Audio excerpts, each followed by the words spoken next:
성령 강림 주일 예배에 오신 여러분들을 주의 이름으로 환영합니다. 서로 인사하실까요? 성령님이 우리에게 오셨습니다.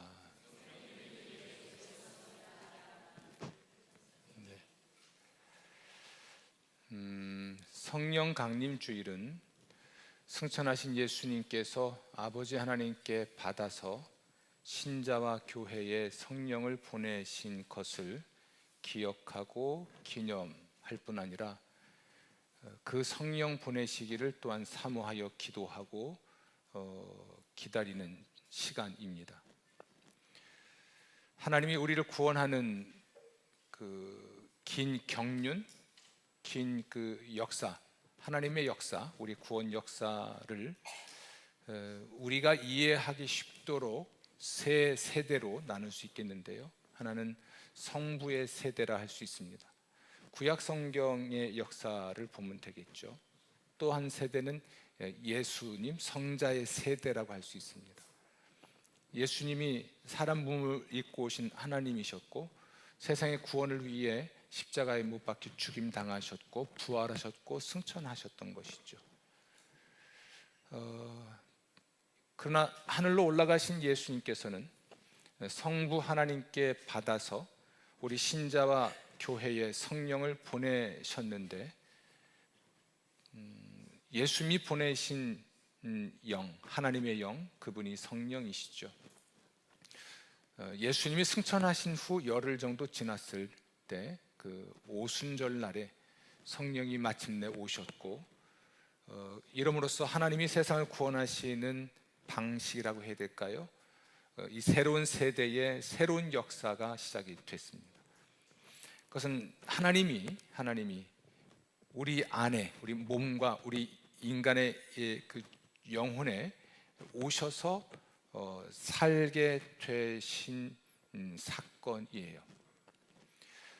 우리의 이해를 돕기 위해서 구분하여 설명한다면 성부의 세대에는 하나님이 초월자로서 우리를 초월하신 분으로서 세상을 통치하시고 특히 한 인물 또는 한 가정, 한 국가를 선택해서 세상 구원하는 일을 하셨고요.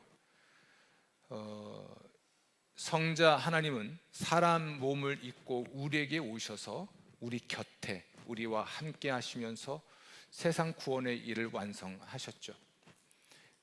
그런데 하나님이 사람 안에 들어오는 것은 구약 시대에도 있었지만 아예 들어와서 떠나지 아니하시게 된 일은 오순절날 성령이 오신 이후였습니다.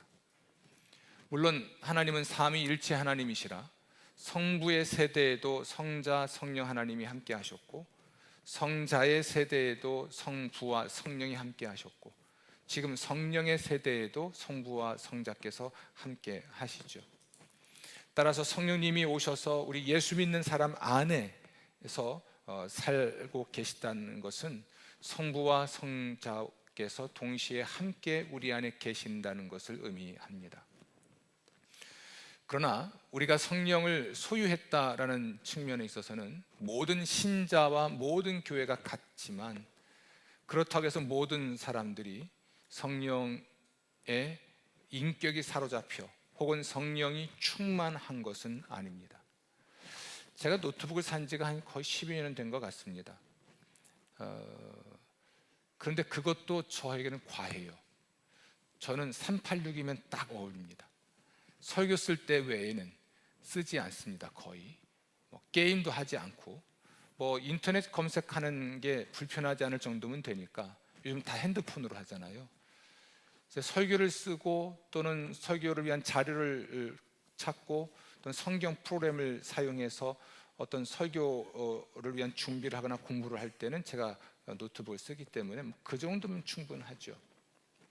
586이든 686이든 지금 컴퓨터가 어디까지 갔는지는 알 수 없지만 아무리 성능이 좋아도 그걸 쓸 수 있는 사람의 능력만큼만 쓰는 겁니다. 알고 봤더니 제 노트북은 접히는 거더라고요. 그리고 터치해서 움직일 수 있더라고요. 살 때는 그렇게 산 것 같은데 가장 좋은 사양을 산 것 같은데 제가 한 번도 손으로 터치해서 화면을 옮기거나 뭐 뒤집었고 접어가지고 놓고 강의를 해본 적이 없습니다. 그런데 그 노트북을 다른 누군가가 손에 딱 쥐더니 잘 쓰더라고요. 목사님 이렇게 좋은 노트북 쓰십니까? 그러면서 그것으로 뭐 포토샵도 한다고 하고 영상 편집도 한다고 하고 쓸모 있다고 하더라고요. 성령께서 하나님이 우리 안에 계신다 하여 그것이 그 사람에게 능력이 되거나 그 사람의 삶을 풍요롭게 하거나 정말 그분의 삶을 성공하게 하는 것은 아닙니다. 그걸 사용할 수 있는 역량이 매우 중요하죠. 지난 주에는 참 기묘한 일을 경험했습니다. 제가 청주의 큰빛교회 헌신예배 설교차 가는 중에 전화를 하는데 신호가 가다가 결국은 전화가 안 돼요. 누군가가 전화를 했다는데 전화가 또 안 들어왔어요. 겨우 통화가 돼서 통화 중에 또 끊어졌습니다. 이게 답답하죠. 그래서 유심히 한번 살펴봤습니다. 운전 중에 사고 날 위험이 있었지만 목숨 걸고 살펴봤는데 전화하기 전에는 5G입니다. 5G 써 있고 신호를 걸고 신호가 가는 중간에 이게 5G가 사라지고 아마 3G로 넘어가는 과정에 한번 끊어지나 봐요. 그래서 차단되는 딱 그어진 게 뜨고 그 다음에 3G로 넘어가서 벨이 울리는 거예요. 제가 이동 중에 있었으니까 3G 상태에서는 전파가 끊어져서 아마도 통화도 안 됐거나 끊어졌거나 뭐 이런 일이 있었던 것 같습니다. 이게 주일날 하루 종일 있다가 하나님의 초자연적인 역사로 월요일날 그냥 5G로 통화를 하게 됐습니다. 이 영문을 모르겠습니다. 이 말씀을 드리는 건 제게는 5G가 중요하지 않고요, 그저 통화만 되는 거면 좋은 거죠. 핸드폰을 아무리 좋은 걸 가져야 뭐합니까? 제가 얼리 어답터라서 가난한 최신의 것을 사길 원하나 한번 사놓으면 그저 전화 오면 받고 전화 걸면 그만이고 가끔 필요하면 검색이나 하고 마는 것이지 게임을 하거나 뭐 영상을 많이 보거나 요즘처럼 뭐 숏폼을 많이 보지도 않고 뭐 이런 것도 저는 뭐 인스타도 할 줄 모르고 아무것도 모르니까 아무리 기회가 좋아야 뭐합니까? 근데 누군가가 핸드폰을 보고 목사님 대단한 핸드폰을 갖고 계시는군요. 그걸로 영화도 찍을 수 있고 아주 고급진 사진도 찍을 수 있고 온갖 것을 다 할 수 있다고 이야기를 합니다. 원하시면 갖다 쓰시고 현찰 가져오시기 바랍니다. 컴퓨터든 핸드폰이든 아무리 성능이 좋아도 성령 하나님이 내 안에 계신다 해도 내가 그 성령 하나님과 함께 사는 법을 모르고 그 성령에 사로잡혀 살아가는 삶의 방식이 무엇인지도 모르고 살아가면 우리가 그 능력 안에서 그 은혜 안에서 충분히 살아갈 수는 없는 것이죠. 오늘 성령 강림 주일에 여러분들에게 성령에 관한 말씀을 드릴 겁니다. 그런데 오늘 말씀 보니까 성령에 대한 별칭이 하나 있는데 그분이 예수의 영이라는 표현입니다. 사도행전 16장 7절이죠. 성령께서 예수의 영이라는 것은 몇 가지 의미가 있을 수 있습니다. 예수님에게 임하셨던 성령이란 뜻이기도 하고요, 예수님과 함께 일을 하셨던 분이란 의미도 있고요, 예수님과 본질이 똑같은 분이란 의미도 있겠고, 그러나 가장 중요한 것은 예수님 그분에 관하여 증언하시는 분이라는 의미가 있습니다.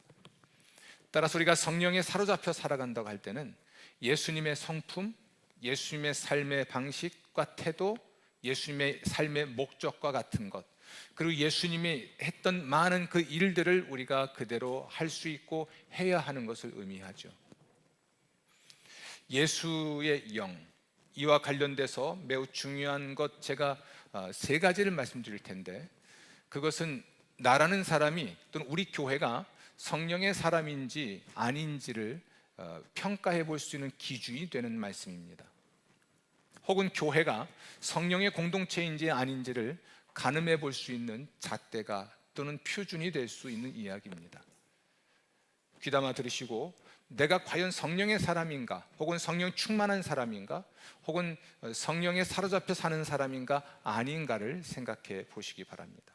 그리고 아니라면 성령의 사람이 되시는 여러분 되시기를 주의 이름으로 축원합니다. 예수의 영과 관련해서 제가 드리고자 하는 그 첫 번째는 양자의 영이라는 말입니다. 여러분, 예수님이 요한에게 세례를 받고 물 위에서 올라오실 때 성령이 그 위에 임하셨죠. 성령이 임하시면서 하늘에서 곧 하나님이 말씀하신 게 있는데, 그 첫 번째가 너는 내가 사랑하는 아들이다 라는 음성입니다. 아멘. 이것은 시편 2편 7절과 연관이 있는 말씀이에요. 시편 2편 7절은 여호와께서 내게 이르시되 너는 내 아들이라 오늘 내가 너를 낳았다라는 말씀입니다. 보통 이스라엘의 왕들은 하나님의 아들이기를 바랐습니다. 이스라엘 백성들은 자신의 왕은 하나님을 대리하여 자신들을 다스리고 자신들을 보호하고 자신들을 축복하길 원했죠. 그러나 이스라엘의 역대 왕들 중에 하나님의 아들이라고 할 만한 사람은 없었습니다. 한 명 외에는 다윗.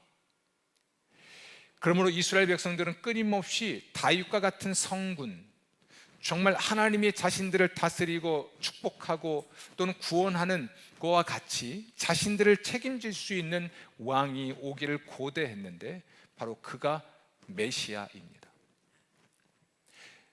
예수님이 요한에게 세례받고 물 위에서 올라오실 때 하늘의 음성 중에 너는 내가 사랑하는 아들이라 라는 음성이 들렸다는 것은 이스라엘이 그렇게 고대하던 하나님의 아들 또는 하나님의 아들로서 그들의 왕이 세상에 오셨고 그분이 바로 나사렛 예수라는 뜻입니다. 여러분, 예수님은 확실히 하나님의 아들이셨습니다. 요한복음 1장 1절이죠. 태초부터 말씀이 계셨는데 이 말씀은 하나님이셨습니다. 1장 14절이에요. 말씀이 육신이 되어 우리 가운데 거하셨죠. 사람이 되신 겁니다. 우리가 그 영광을 보니 아버지의 독생자의 영광이요. 할렐루야. 나사렛 예수는 하나님의 독생자, 하나님의 유일하신 아들이셨던 겁니다. 그런데 사실 예수님과 우리는 좀 성격이 다른 차원에서 하나님의 자녀라 할 수 있습니다. 우리는 예수님을 주와 그리스도로 믿을 때 하나님의 자녀가 되는 권세를 하나님께 받죠. 권세를 받는다는 것은 자격을 또는 법적 신분을 얻게 된다는 것입니다. 입양의 경우를 말하는 거예요. 요한복음 1장 12절 말씀이었죠.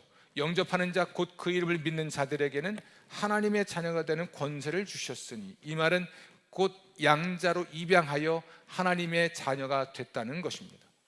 그러나 예수님은 하나님의 아들로 태어나신 분으로서 하나님의 아들인 것이죠.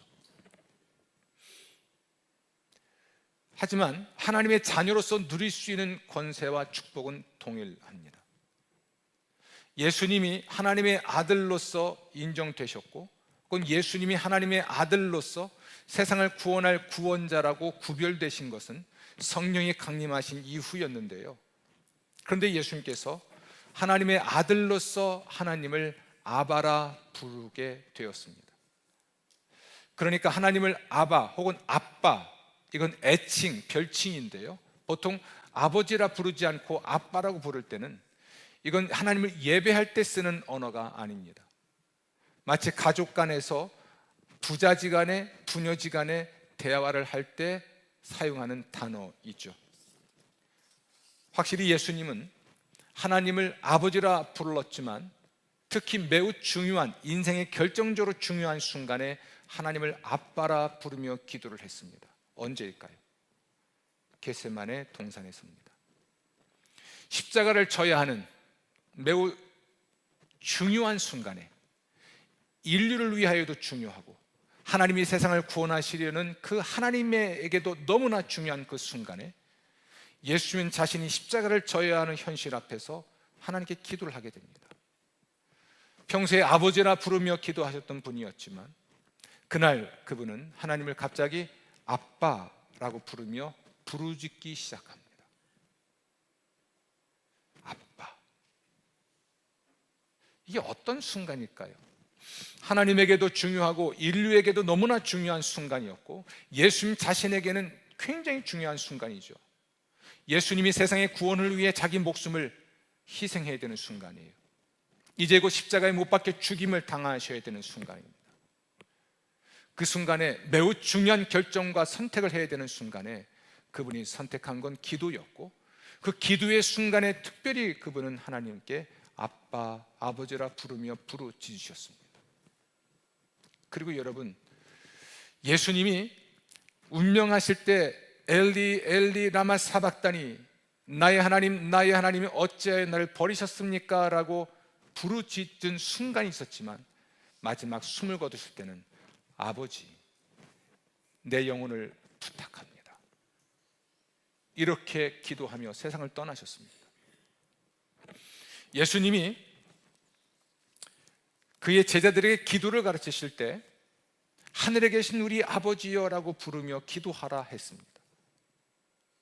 양자의 영, 예수님의 위에 임하신 성령은 또한 양자의 영으로서 우리 모든 신자들을 하나님의 자녀가 되는 권세를 받을 수 있게 하셨고, 또한 우리가 그 하나님을 그러므로 하나님의 자녀가 되는 권세를 받은 자로서 하나님을 아빠 혹은 아빠, 아버지라 부르며 부르짖을 수 있도록 해 주셨습니다.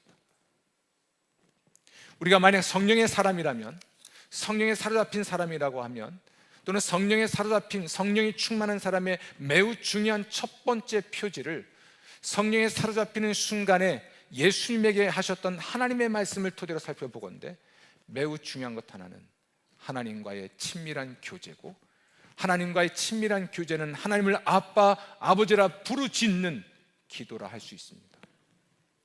성령의 사람, 그리고 성령 공동체의 첫 번째 중요한 특징은 기도입니다.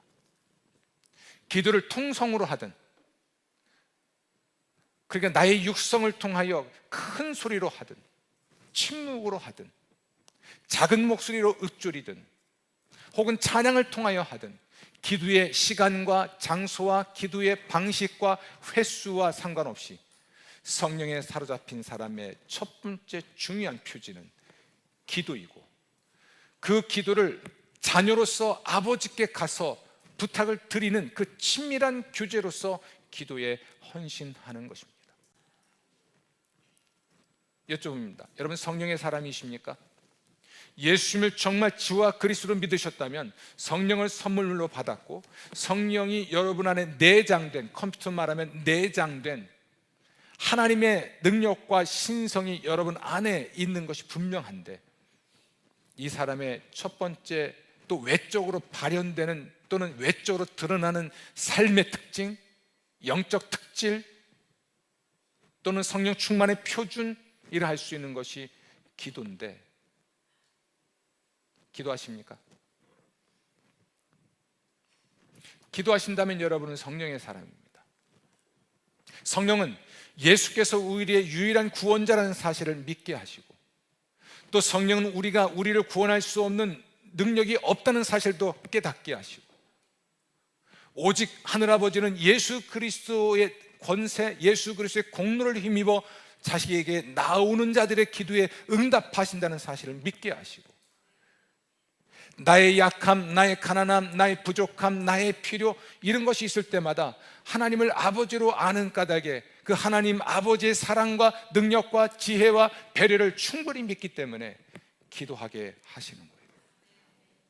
성령의 사람, 성령 공동체의 특징은 기도하는 것입니다. 아멘. 사도 바울은 이 사실을 이렇게 말합니다. 너희는 다시 무수하는 종의 영을 받지 아니하고 양자의 영을 받았으므로 우리가 아빠, 아버지라고 부르짖느니라. 양자의 영을 받았어요. 곧 우리가 하나님의 자녀가 되는 권세를 주신 그 성령을 받았다는 이야기입니다. 양자의 영, 우리에게 하나님의 자녀가 되는 권세를 얻게 하신 그 성령을 받았다. 우린 성령의 은총을 인하여 또는 성령의 능력을 인하여, 성령의 사랑을 인하여 예수를 주와 그리스도로 믿고 하나님의 자녀로 양자가 되는 권세를 주신 분이 성령님이시거든요.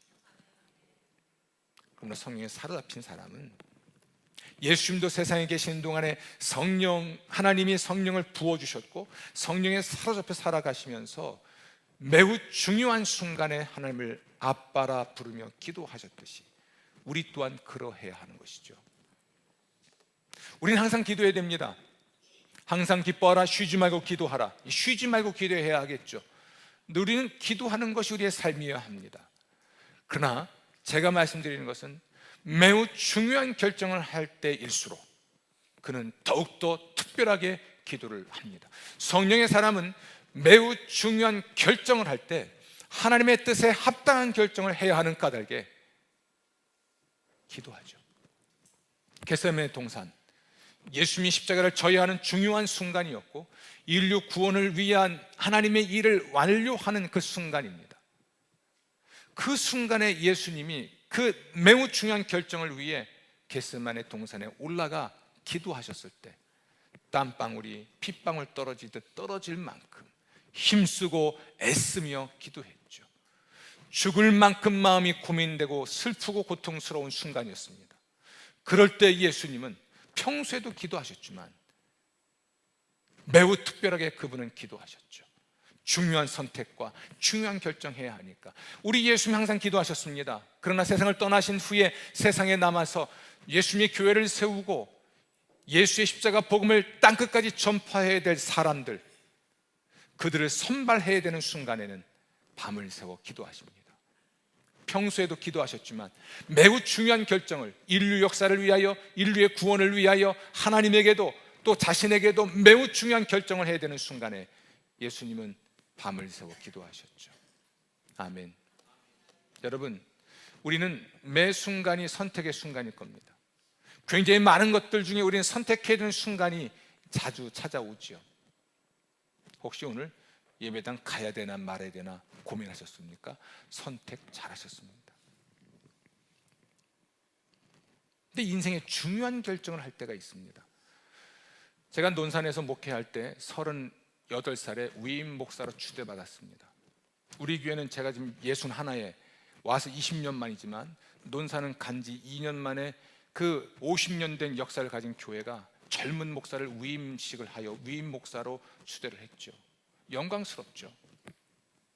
그런데 함께하는 교회에서 오래요. 중요한 결정을 해야죠. 교회는 목사님 떠나실 땐 떠나더라도 그러나 떠나지 않길 바라면서 은퇴 때까지 목회하세요. 그럼 제가 나이가 38이었으니까 70에 은퇴면 몇 년간 목회하라는 거, 거기서 32년을 더 목회하다 가라는 거예요. 그 교회 장로님들은 은퇴하신 원로부터 시작해서 80된 원로 장로부터 시무장님들이 다 60이 넘으신 곳입니다. 젊디 젊은 30대 후반의 목사를 어찌 보고 위임식을 했을까? 그런데 함께하는 교회에서 청빙이 들어왔습니다. 중요한 결정을 해야죠. 늘 새벽에 기도했고 때는 금식하며 기도했던 젊은 목사였지만 함께한 교회 청빙을 받았을 때는 매우 중요한 결정이에요. 미국에 있는 우리 이재한 목사, 그때도 소통을 하면서 야, 어떻게 하면 좋겠냐 이렇게 말합니다. 그때는 우리 이재한 목사가 중앙대학교 교목실장으로 있을 때입니다. 빅 디시전이네. 그 친구 영어를 잘하니까 important decision이네. 중요한 결정이네. 기도해라. 얄미워 죽겠더라고요. 기도해 줄게도 아니고 뭐라고요? 기도해라. 최고의 조언이죠. 제 삶을 바꾸고 우리 가족의 미래를 바꾸고 심지어 떠나갈 교회와 새로 목회해야 될 이 교회의 미래를 결정하는 매우 중요한 선택의 순간에 늘 기도 하나 더 기도해야 되니까 그 기간 동안에 금식하며 기도하며 주의 뜻을 구할 수밖에 없었죠. 그리고 이곳에 왔습니다. 위임 목사 버리고 미래가 보장된 자리인데요. 비록 시국교회지만 그래도 100명 이상은 모였습니다. 충분히 자립하고 제가 하겠다면 무엇이든 하던 교회였죠. 젊은이들 많이 모이게 됐었고 그 당시의 판단으로 미래가 보장되는 선택 그 교회였지만 미래가 보장되지 않는 이 교회를 오게 된 거죠. 새로운 담임 목사로. 여러분, 우리는 크고 작은 선택을 해야 될 때가 있습니다. 그냥 선택이에요. 때는 습관처럼 움직일 수도 있습니다. 그러나 적어도 인생의 미래를 결정하는, 우리 자녀들의 미래를 결정하는, 또는 교회의 미래를 결정하는, 내 사업장의 미래를 결정하는 매우 심각하고 중요한 큰 결정을 해야 될 때도 있습니다. 그때는 좀 더 특별하게 기도하는 사람, 그 사람이 성령의 사람이에요. 성령은 우리의 구원을 위하여 지금도 말할 수 없는 탄식으로, 특히 우리가 고난당할 때에 그 안타까워하며 우리를 위하여 기도하시는 분이 맞고요, 우리가 기도하도록 우리를 감동하시는 분님도 맞습니다.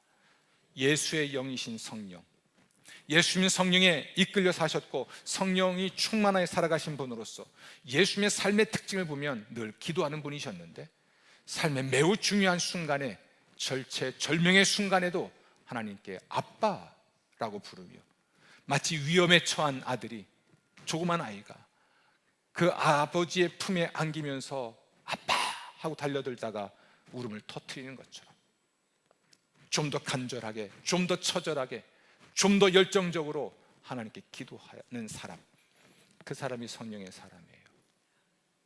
그러고 보면 여러분 다 성령의 사람이네요. 오늘 예배당 오셔서 이 설교를 듣고 있고 찬양하고 있고 기도하고 계시니까 옆 사람 바라보시고 성령의 사람이시군요 이렇게 말씀하시죠. 따라서 늘 기도하시되 삶의 중요한 결정을 해야 될 때는 더 심각하고 철저하게 기도하십시오. 하나님의 뜻이 아주 선명하게 분별될 때까지 움직이지 마십시오. 그래야 우리는 하나님의 뜻에 맞춘 결정을 합니다. 성령은 우리가 하나님의 뜻대로 기도할 수 있도록, 그리고 우리가 하나님의 뜻대로 결정할 수 있도록 우리를 이끄십니다. 하나님의 가장 깊은 것도 통달하시는 분이 성령님이시기 때문에 성령에 사로잡힌 사람은 성령의 계시, 성령의 조명, 성령의 깨닫게 하시는 은총을 통하여 나를 위한, 내 자녀를 위한, 나에 대한, 내 자녀에 대한, 우리 교회를 위한, 교회에 대한, 이 나라에 대한, 이 나라를 위한 하나님의 뜻을 헤아려 알고 우리에게 드러내시죠. 기도하는 사람만이 분별할 수 있고 확신할 수 있습니다. 또 달리 말하면 여러분의 자녀를 위해 얼마나 기도하십니까?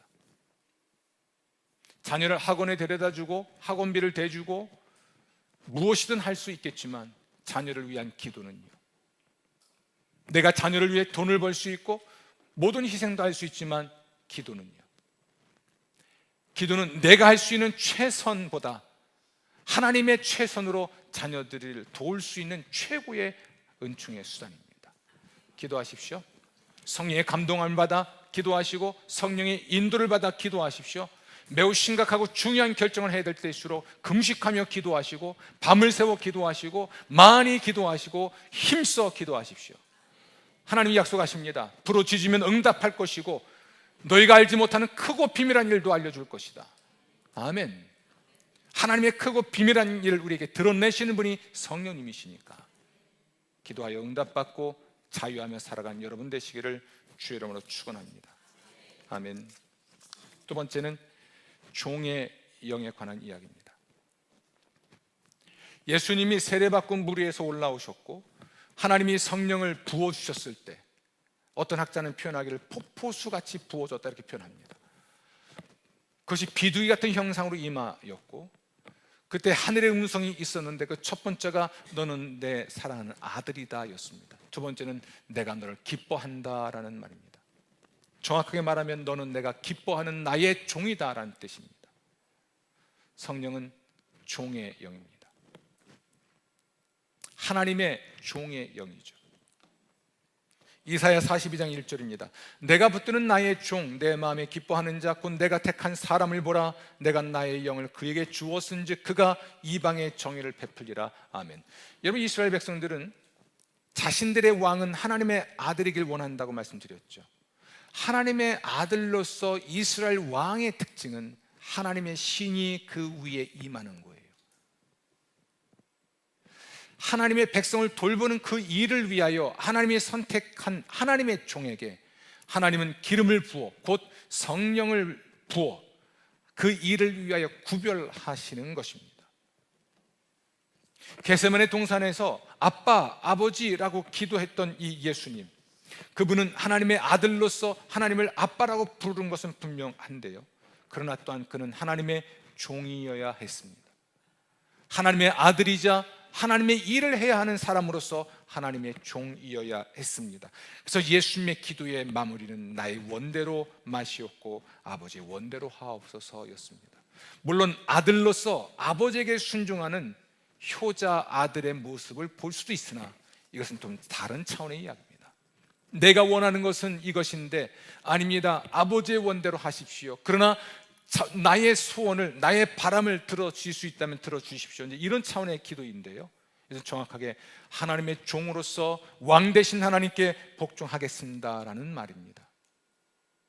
고대 전승에 의하여 예수님의 성육신, 예수님의 복종, 예수님의 부활, 예수님의 승천, 예수님의 승귀, 하나님의 오른편에 앉으신 사실을 고백했던 것이 빌립보서 2장 5절 이하인데요,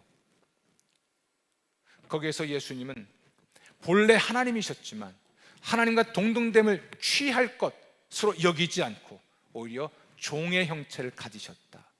그리고 죽기까지 복종하셨는데 곧 십자가에 못 박혀 죽음이라고 되어 있습니다. 죽기까지 복종하는 것, 복종의 수준은 죽기까지입니다. 복종을 위해 목숨을 버리는 것이죠. 예수님은 하나님의 아들로서 하나님을 아빠, 아버지라 늘 부르며 기도하셨지만 또 하나 매우 중요한 건 그분 하나님의 종으로서 하나님의 뜻을 이루기 위하여, 하나님의 일을 이루기 위하여, 하나님의 뜻을 이룰 수 있다면, 하나님의 일을 이룰 수 있다면 목숨까지 희생하셨던 분입니다. 로마서 8장 17절입니다. 자녀이면 또한 상속자 곧 하나님의 상속자요 그리스도와 함께 한 상속자니 우리가 그와 함께 영광을 받기 위하여 고난도 함께 받아야 할 것이니라. 아멘. 우리는 늘 영광을 원하죠. 하나님을 통한 영광, 하나님으로 인한 영광, 예수 그리스도를 통한, 예수 그리스도로 인한 영광, 성공, 행복, 건강, 이걸 원하죠. 그러나 주님 말씀하십니다. 고난도 함께 받아야 한다. 이 말은 하나님 분명히 축복하십니다. 우리를 잘되게 하십니다. 우리 건강하게 하십니다. 할렐루야. 우리에게 복을 주십니다. 여러분의 자녀들의 미래를 열어주실 것입니다. 그러나 그것만 바라지 말고 뭣도 받을 각오를 해야 돼요? 고난도 받아야 합니다. 예수님께서 복종하셨다고 할 때는 아들로서의 순종도 있고 사랑의 순종도 있지만 하나님의 종으로서의 복종이 있는 거예요. 복종. 이 복종에는 자기의 목숨을 버리는 것이고 하나님의 목적을 위해, 하나님의 뜻을 위해 자기의 목숨을 버리는 희생이 포함되어 있습니다. 따라서 여러분, 성령의 사람의 특징은, 성령에 사로잡힌 사람의 특징은 종의 삶입니다. 우리 부흥 강사님이 그런 농담한 적이 있죠. 어느 잔원이 와서, 우리 이제 유자는 그렇게 기도하시지 않습니다만, 기도하면서 주의 종에게 복을 주시고 강건하게 하소서 막 그랬다는 거죠. 부흥 강사님이 나와서 하시는 말씀이, 맞는데 목사가 당신네들 종이 아니고 하나님의 종이에요. 목사를 종부리하려고 하지 마시고 목사를 부리는 사람은 하나님이시니까 기도는 그렇게 하시는 거 아니에요. 뭐 그랬다고 합니다.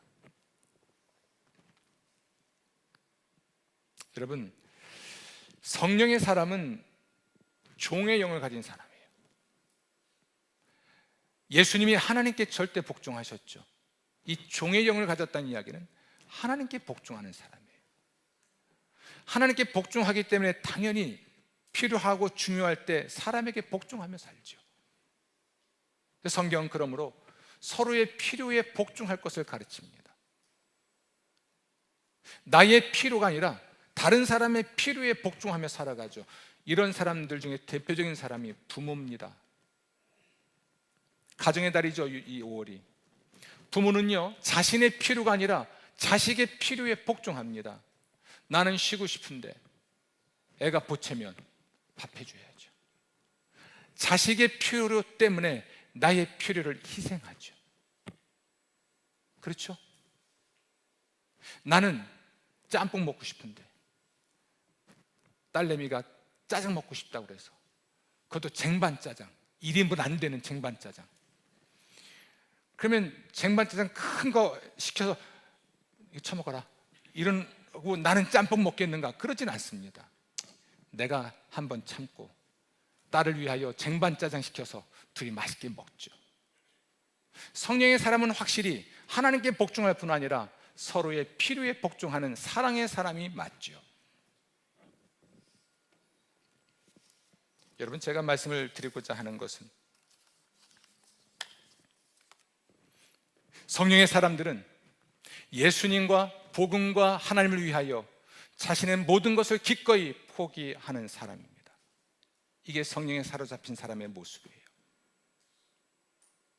예수님이 하나님됨을 당연한 것이지만, 그럴 권리도 있지만 기꺼이 하나님을 위하여 포기하였던 것처럼 있는 권리를 말하는 겁니다.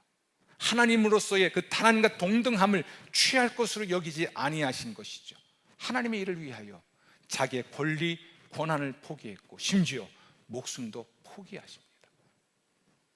이게 성령의 사람이에요. 그런데 우리는 그렇게 하나님을 위하여, 복음을 위하여, 예수님을 위하여, 교회를 위하여 기꺼이 모든 걸 포기하는 이 성령의 사람의 특질을 우리는 버리게 되죠. 한 젊은 사람이 예수님을 찾아왔습니다. 뭘 해야, 어떻게 해야 영생 얻을 수 있을까요? 그래? 하나님의 모든 계명을 지켰다면 있는 거 다 팔아서 가난한 사람에게 주고 나를 따라라. 이 말은 나를 따르려면 가진 것 모든 것을 잃을 각오도 해야 한다는 이야기입니다. 이 사람은 그날 근심하다가 떠나갑니다. 내 걸 다 팔으라고? 그리고 예수를 따라오라고? 그래야 영생 얻는다고? 근심한 후에 예수님을 떠나갑니다. 집으로 돌아가죠. 이 사람을 생각해 봤습니다. 어울리는 단어가 있을까? 사자성어, 소탐대실. 잠깐 소유하고 잠깐 누릴 수 있는 것 때문에 영원히 계속해서 누릴 수 있는 것을 버리는 어리석은 사람이 되고 말았죠. 우리 신앙생에 그럴 수 있습니다. 잠깐 소유하고 잠깐 누릴 수 있는 어떤 쾌락이든 성공이든 행복을 위해서, 그때는 내가 누릴 수 없고 가질 수 없을지라도 더 영원한 것을 위하여 기꺼이 버릴 수 있어야 하는데, 작은 것을 탐하다가 큰 것, 중요한 걸 잃어버리게 되죠. 우린 그 사람을 어리석다 이렇게 말합니다.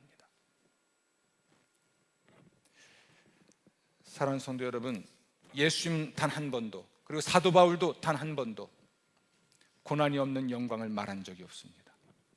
그런데 우리는 고난을 지나잖아 이렇게 말해 볼까요? 씨를 뿌리는 시간에 씨를 뿌리고, 그리고 땅에 심겨진 이 씨앗이 땅속에서 잘 자라다가 죽은 후에 싹이 나오고, 그리고 한여름의 더위를 지나 그 애인도 못 알아본다는 가을볕에 그 을린 상태가 돼서 무르익어야 곡식을 수확할 수 있잖아요. 어떤 사람은 다 익은 곡식만 걷어다 먹고 다 익은 과일만 따서 먹고 감나무 밑에서 떨어지기만 기다리며 입 벌리는 사람, 씨를 뿌리는 수고나 땀을 흘리는 수고는 하지 않은 채 다 익은 것만 거둘 생각하는 사람이 있죠. 이런 사람을 우리는 탐욕스럽고 도둑의 마음을 가진 사람이라 합니다. 꼭 기억하십시오. 하나님은 여러분을 성공하게 하십니다. 여러분의 자녀들의 미래를 열어주십니다. 우리 교회도 마찬가지죠. 영광, 성공, 행복, 그걸 무엇이라 표현하든지 간에 분명히 그것이 우리에게 보장되어 있거나 또는 그러한 삶을 우리는 누릴 수 있지만, 결코 잊어서 안 되는 것은 십자가가 없는 영광은 없습니다. 하나님과 하나님의 뜻을 위해 하나님의 종으로서 자신의 모든 것을 희생하는 헌신과 희생이 없는 영광은 사실 의미도 없습니다. 땀 흘리지 않고 손에 쥔 것이 여러분의 것입니까? 노력하지 않고 여러분이 갖게 된 것이 여러분의 것일까요? 우리는 삶의 경험으로도 알고 있잖아요. 내가 땀 흘려 거둔 것이 아니면 내 것이 아니라는 것. 성령의 사람, 그 사람은 하나님의 종으로 살아가고 하나님과 하나님을 위해, 예수님과 예수의 복음을 위해, 그의 몸된 교회를 위해 돈이 필요할 땐 돈으로, 시간이 필요할 때는 시간으로, 자신의 경험과 또는 가지고 있는 힘이, 권력이 필요할 때는 권력과 경험으로 오직 주를 위해 쓰며, 때로는 그걸 희생하면서까지 하나님의 일을 이루어내게 되어 있습니다. 성령의 사람의 두 번째 표지를 꼭 기억하시면서 성령의 사람 되시기를 주의 이름으로 축원합니다.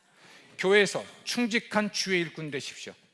세상에서 능력 있는 선교사가 되십시오. 예수의 십자가 복음을 전하고 몸된 교회에서 충성스러운 일꾼이 되십시오. 그것을 위해 시간을 희생해야 하고, 여러분의 어떤 체면을 희생해야 하고, 여러분의 모든 가진 것을 포기해야 한다 할지라도 기꺼이 그렇게 하십시오. 하나님이 보상하십니다. 하나님이 100배를 보상하시고 자손 대대로 누리게 하신다는 것이 성서의 원리지 않습니까? 예수님, 그분 위에 성령이 임하셨고, 그분은 하나님의 아들이자 하나님의 종으로 살면서 철저하게 하나님 나라를 위해 헌신하셨습니다. 이사야서 61장이기도 하고 누가복음 4장이기도 한데요, 오늘 이 말씀에 곡을 붙인 찬양을 드리고 우리가 하나님께 영광을 돌리길 저는 원합니다. 우리 성찬식 때 부르겠지만, 사랑하는 성도 여러분, 성령의 사람으로 사는 것은 예수의 사람으로 사는 거예요. 예수님의 사람은 성령의 사람입니다. 하나님의 아들로 기도하며 사시고 하나님의 종으로 충성하며 사십시오. 주의 축복이 임할 줄